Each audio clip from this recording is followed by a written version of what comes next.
नमस्कार मित्रों, मैं महेंद्र नामा माइंड समझ चैनल में आप सभी का स्वागत करता हूं। और आज हम कबीर की जो सीरीज चल रही उस सीरीज को आगे बढ़ाते हुए आज हम कबीर दास जी का एक बहुत अच्छा किस्सा, एक उनकी रोचक कहानी सुनेंगे और साथ में उनके कुछ दोहों को पढ़कर उनको समझने की कोशिश करेंगे। तो आज हम जो एक स्टोरी है, ये बड़ी प्रेरणादायक स्टोरी है। ये कबीर दास जी के बारे में बहुत अच्छी स्टोरी है। तो ये स्टोरी स्टार्ट होती है कि जैसा कि आप सबको मालूम है कि काशी में कबीर दास जी रहते थे।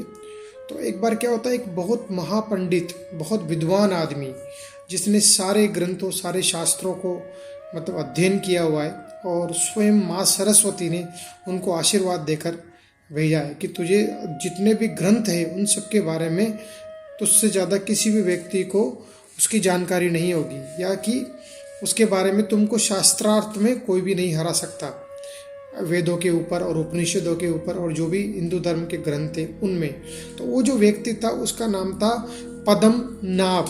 ये जो पद्मनाभ का जो एक बहुत बड़ा जो वेदों का ज्ञाता था, महापंडित था, वो काशी में आता है।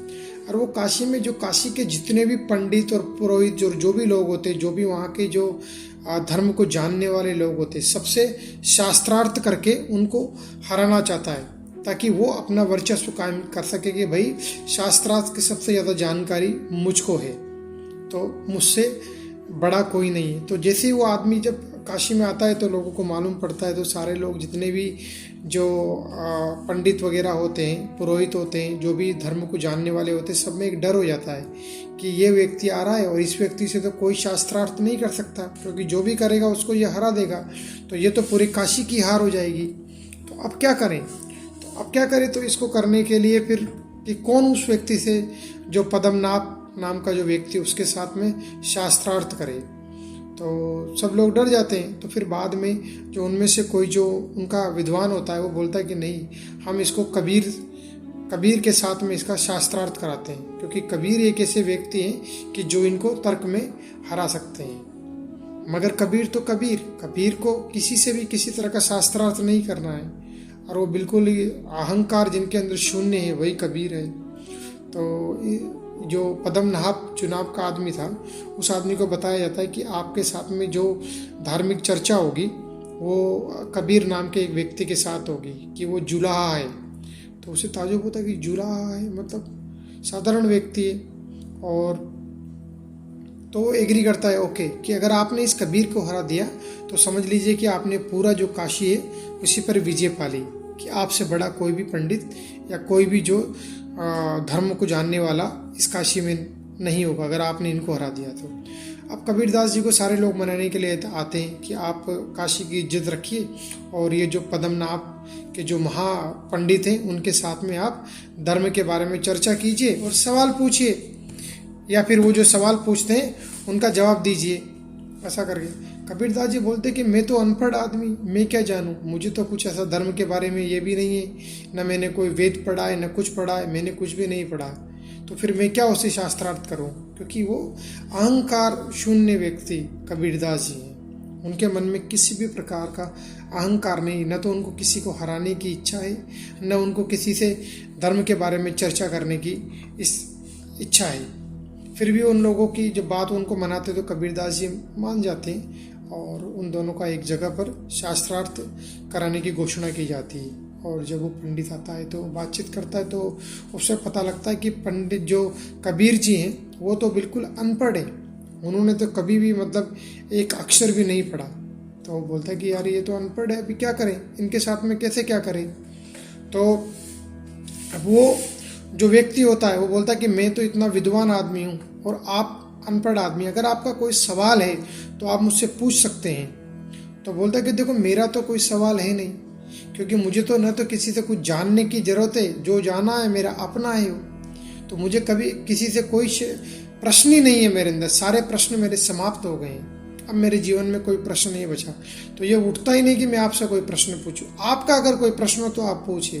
तो जो पद्मनाभ नाम के जो पंडित है बोलते हैं कि नहीं, मैं तो सब कुछ जानकार हूँ, मुझे आपसे क्या पूछने की जरूरत। तो फिर जब बार बार में वो कबीर जी से आग्रह करते हैं कि भाई आप पूछिए, आपका कोई प्रश्न है। तो कबीर जी बोलते कि मेरा तो कोई प्रश्न नहीं है, मगर तुम्हारे बारे में मैं एक प्रश्न पूछ सकता हूँ। तो बोलता हाँ पूछिए प्रश्न। तो वो जो कबीर दास जी जो प्रश्न पूछते हैं वो प्रश्न एक दोवे के फॉर्म में होता है, और वो इतना सुंदर प्रश्न होता है। तो वो पूछते हैं कि आप जो इतना पढ़े हो, जो आपने ग्रंथों का अध्ययन किया है, उपनिषद वेद सब धर्मों के बारे में, तो जो आपके अंदर समझ हो, बोलते कि आप समझ के पढ़े हो या पढ़कर समझे हो। ये जो सेंटेंस होता है जो उस पंडित से पूछा जाता है, क्या आप समझकर पढ़े हो जो भी चीज, या फिर पढ़कर समझे हो। तो जैसे ये सेंटेंस वो जो पंडित सुनता है तो उसको एकदम झटका लगता है कि ये तो सोच में डूब जाता है, क्योंकि वो भी रहा हुआ ईमानदार व्यक्ति, क्योंकि जो इतना जानने वाला आदमी है तो कहीं ना कहीं उसके अंदर कुछ तो ईश्वर की कृपा रही होगी। तो वो जवाब नहीं, वो सोच में पड़ जाता है कि समझ के पढ़े हो या फिर पढ़कर समझे हो। तो अब वो क्या जवाब दे, तो थोड़ी देर रुकता है और रुकने के बाद में जवाब देता है कि न तो मैं समझ के पढ़ा हूं और न ही पढ़कर समझा हूं। अब ये जो सेंटेंस है ये ऐसा क्यों बोलते हैं वो, क्योंकि कबीर दास जी बोलते हैं कि अगर आप समझ गए तो फिर आपको पढ़ने की जरूरत नहीं है। अगर आप समझ गए तो आपको पढ़ने की जरूरत नहीं है, और अगर आप पढ़कर समझ गए तो भी आपको बताने की जरूरत नहीं कि आप समझ गए। तो ये जो सेंटेंस है वो भी बड़ा ईमानदार आदमी तक तो समझ जाता है कि ये कबीर कोई साधारण इंसान नहीं है, ये बहुत बड़े महापुरुष है। तो कबीर दास जी फिर वहाँ पर बोलते हैं कि उसमें बोला जाता है कि कबीर दास जी का एक दोहा भी है जो बड़ा अच्छा है। उसमें बताया गया है कि पोथी पढ़ पढ़ जग मुआ, पंडित भया न कोई, ढाई आखर प्रेम का, पढ़े सो पंडित होए। तो बोलते कि ये जो पोथी पढ़ पढ़ कर जो पंडित जो है पंडित जो है जगमुहा, मतलब ये जो पूरा संसार है ये मूर्ख हो गया है, इसको पढ़कर कभी भी कोई पंडित नहीं हुआ है। पंडित मतलब जो ज्ञानी नहीं हुआ है। जहाँ तक वो व्यक्ति जो ढाई आकर प्रेम का, अगर प्रेम को नहीं पढ़ा या उस जिसने प्रेम को नहीं जाना, उसके लिए सारा ज्ञान बेकार है। क्योंकि कबीरदास जी बोलते कि मैं तो कभी कोई किसी भी तरह की मैंने शिक्षा नहीं ली, लेकिन मेरा जो भी ज्ञान है वो सब प्रेम का ज्ञान है, वो मुझे प्रेम और व्यवहारिक रूप से मिला हुआ है। तो वो जो पंडित होता है उनका ये शब्द सुनकर ही नतमस्तक हो जाता है, और उसको मालूम पड़ जाता है कि कबीरदास जी ये हमारे लेवल के इंसान नहीं, हमसे कहीं आगे के लेवल के इंसान है, और वो नतमस्तक हो जाता है। और उसके अंदर जो हराने की जो इच्छा होती है, वो सारे जो अहंकार होता है वो उसी टाइम उनका शून्य हो जाता है। क्योंकि उनका सवाल ही वही था कि तुम समझ के पढ़े हो या पढ़कर समझे हो। तो दोनों शब्दों में उसकी ना होती है, न तो वो समझ कर पढ़ा और न वो पढ़कर समझा। अगर वो समझ के पढ़ता उसे, तो फिर उसको अहंकार होता नहीं, और अगर पढ़कर उसमें समझ आ जाती तो भी अहंकार नहीं होता, मगर उसमें अभी भी अहंकार था।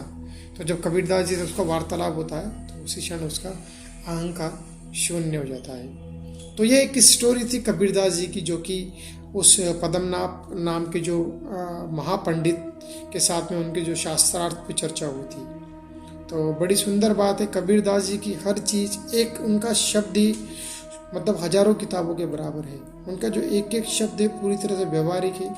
कबीरदास जी कभी मतलब बिल्कुल अनपढ़ थे, उन्होंने जो भी ज्ञान था वो उनको अवतरित हुआ है पूरी तरह से, और उनका व्यवहारिक ज्ञान था, और उन्होंने पूरा ज्ञान जो लोगों को दिया है वो दोहों के फॉर्म में दिया है। तो इनके कुछ दोहे हैं, उनको हम पढ़कर सुनाएंगे और समझने की कोशिश करेंगे कि इन दोहों के अंदर है क्या। तो इनका जो पहला जो दोहा था वो है कि दुख में सुमिरन सब करे, दुख में सुमिरन सब करे, सुख में करे न कोई, जो सुख में सुमिरन करे तो दुख काहे को होए। तो कबीरदास जी ये जो संसारी लोग हैं इनके बारे में बता रहे हैं। जो हम लोग हैं, हम ईश्वर को भी अपने स्वार्थ के रूप में याद करते हैं कि जब हमारे पास में दुख होता है, कि जब भी हमारी कोई प्रॉब्लम हमारे जीवन में आती है, एक समस्या से हम गिर जाते हैं, तो हम ईश्वर को याद करते हैं और बोलते हैं, हे ईश्वर मुझे इस समस्या से बाहर निकालो। तो दुख में सुमिरन सब करे, सुख में करे न कोई। मगर जब हम आनंद में होते, जब हम सुख में होते, जब हम घूम रहे होते, जब हम इंजॉय कर रहे होते लाइफ को, तो हमारे को ईश्वर की याद नहीं आती। हम खाली दुख में याद करते हैं, क्योंकि दुख ही हमारे को ईश्वर की याद दिलाता है। तो बोलते कि जो सुख में सुमिरन करे तो दुख काहे का होए। तो कि व्यक्ति दुख में नहीं, अगर जो व्यक्ति सुख में भी ईश्वर को सुमिरन करता है, याद रखता है या उसकी आराधना करता है, तो उस व्यक्ति को कभी भी दुख नहीं होता है, क्योंकि जो ईश्वर है उसके साथ हमेशा है, वो सुख में भी और दुख में भी। दुख में तो सब याद कर रहे हैं, सबको सहायता चाहिए ईश्वर से, सबको कुछ ना कुछ चाहिए, लेकिन जैसे सुख आता है तो वो अपनी जो भोग विलास की चीज़ों में और जो सुख में इस तरह से डूब जाता है कि वो ईश्वर को तक भूल जाता है।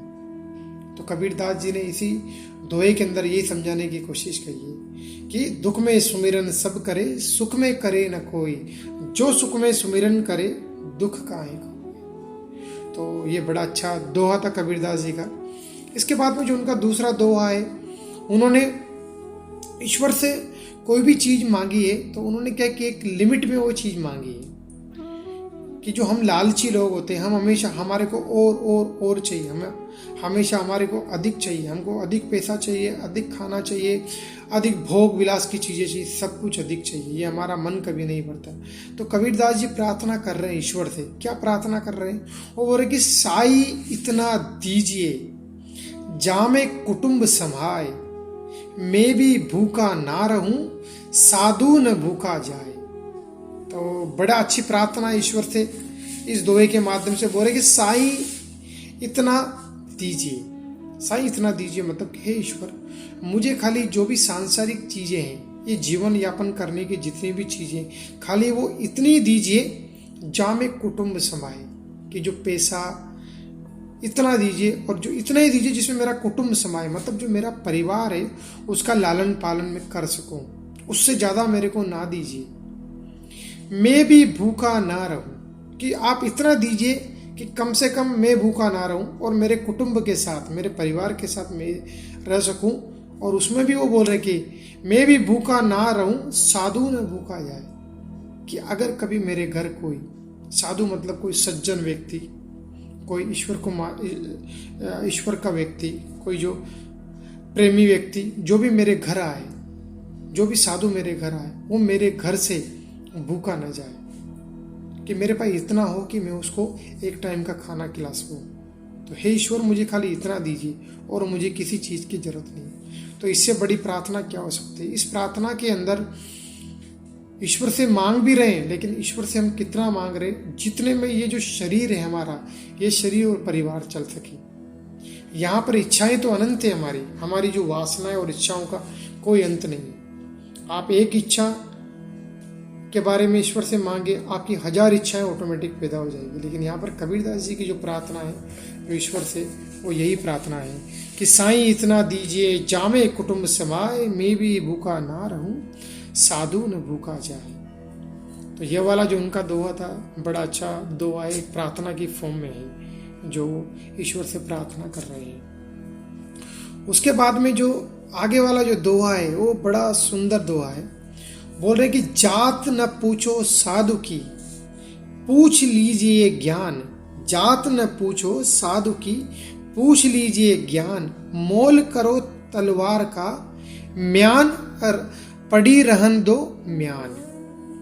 ये क्या दोहा है? इसमें बोल रहे कि जात न पूछो साधु की। साधु कौन? मतलब साधु हुई सज्जन व्यक्ति जो सत्य की खोज में, कि जो भी आपको ज्ञान की बात बता रहा है उसकी जात न पूछो। जात मतलब यहाँ पर ये जाति नहीं है। जात मतलब कोई भी उसकी वेशभूषा, उसका अट्रायर पूरी तरह से, उसका चेहरा, उसकी पर्सनालिटी, उसकी जितनी भी चीजें हैं, जो भी आपको उसको बाहरी तरह से दिख रही है, उसका शरीर, जितनी भी चीजें आपको दिख रही है बाहरी, वो मत देखिए। आप उसका क्या देख लीजिए, पूछ लीजिए ज्ञान। मतलब जात न पूछो साधु की, आप उससे मत पूछिए कि भाई तुम कितने पढ़े लिखे हो, मतलब तुम कितना वो हो, कौन सी जाति के हो, तुम ब्राह्मण हो, क्या हो, तुम देखने में कैसे हो, तुम्हारे पास कितना पैसा है, तुम्हारा इसका फेस ऐसा है। बाहरी कोई भी चीज मत पूछिए, उसका ज्ञान पूछिए कि उस व्यक्ति के अंदर ज्ञान कितना है। मोल करो तलवार का, पड़ी रहन दो म्यान।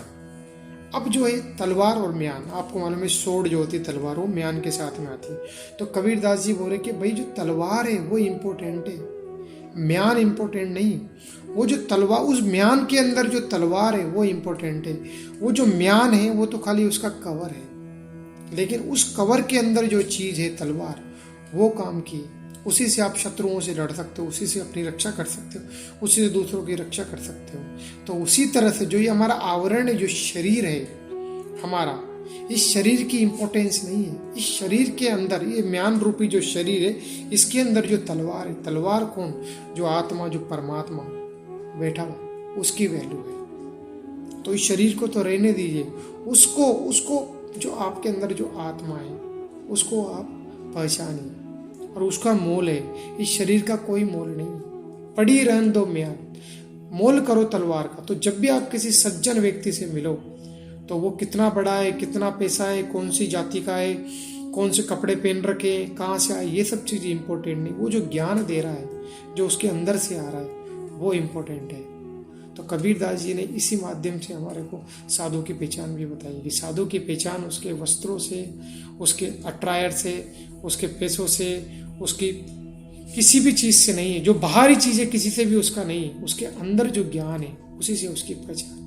और वैसे हमारी पहचान है, हमारी जो पहचान है, हम कितने सुंदर है, हमारे पास कितना पैसा है, हमारे पास क्या साधन सुविधा है, इन सब से फर्क नहीं पड़ता है। फर्क पड़ता है कि जो हमारे अंदर जो आत्मा है, जो परमात्मा है, वो कितना शुद्ध है, हमारी आत्मा कितनी शुद्ध है, उससे फर्क पड़ता है। तो ये कबीरदास जी का बड़ा अच्छा दोहा है। तो बस आज के लिए यही है। और जो इसके पहले जो दोहा जो मैंने पढ़कर सुना कि पोती पढ़ पढ़ जग मुआ, पंडित मुआ न कोई, ढाई आकर प्रेम का पढ़ा सो पंडित होए। तो उसमें कबीरदास जी यही बोलते हैं कि कितना भी आप ज्ञान को पालो, कितना भी पढ़ लो, कितना भी लिख लो, जो दुनिया पढ़ रही है, लिख रही है सब, लेकिन सब अंदर से वैसे के वैसे ही है, मूड के मूड, मूर्ख के मूर्ख। जहाँ तक व्यक्ति को अगर प्रेम नहीं मालूम, वहाँ तक उसको कुछ भी नहीं मालूम। तो जो प्राइमरी जो चीज़ है वो है प्रेम, ढाई आकर प्रेम का। तो प्रेम को अगर आपने जान लिया, तो प्रेम से ऑटोमेटिक आप ज्ञान को प्राप्त हो जाओगे। मगर ज्ञान प्राप्त करने के बाद आपको प्रेम नहीं मिलेगा, मगर प्रेम से ही रास्ता निकलता है ज्ञान का। तो आप पहले प्रेम, फिर उसके बाद में ज्ञान। मीरा देखिए आप, मीरा ने प्रेम से ही ज्ञान को प्राप्त हुआ। जितने भी हमारे बहुत सारे साधु हैं, जो महापुरुष है, उन्होंने प्रेम से ये रास्ता देखा। जितने भी भक्ति आंदोलन, जो 1500 शताब्दी में जो भक्ति आंदोलन चला, जिसमें भी जो भी भक्त निकले, नामदेव, चैतन्य महाप्रभु, बहुत सारे लोग जो हुए, उन सब लोगों का जो बेसिकली क्या हुआ कि प्रेम से उनको ज्ञान का मार्ग मिला। तो ये कबीरदास जी हैं, बिरले संतों के संत, महासंत कबीरदास जी। और इनकी जो शैली है वो भी बड़ी, मतलब बड़ी अलग शैली है। जितने भी लोगों को आपने पढ़ा होगा उनसे सबसे अलग शैली कबीरदास जी की। तो आज के लिए इतना ही। और इस कहानी और इस जो दोहों से अगर आपको कुछ भी समझ में आया हो, तो वीडियो बनाने का मकसद कंप्लीट होगा। और पढ़िए आप इन दोहों को, बहुत अच्छी बुक्स है कबीरदास जी की, जो हमने पढ़ नहीं पाए हम। तो अगर आपके पास समय है और आप कुछ जीवन के मार्ग को थोड़ा सा अलग दिशा में ले जाना चाहते हैं, सही दिशा में, तो आप ज़रूर पढ़िए। और आज के लिए इतना ही। और मेरी बातें सुनने के लिए थैंक यू वेरी मच, शुक्रिया। अगर आपको वीडियो अच्छा लगा तो लाइक कीजिए। थैंक यू, शुक्रिया, नमस्कार, गुड नाइट।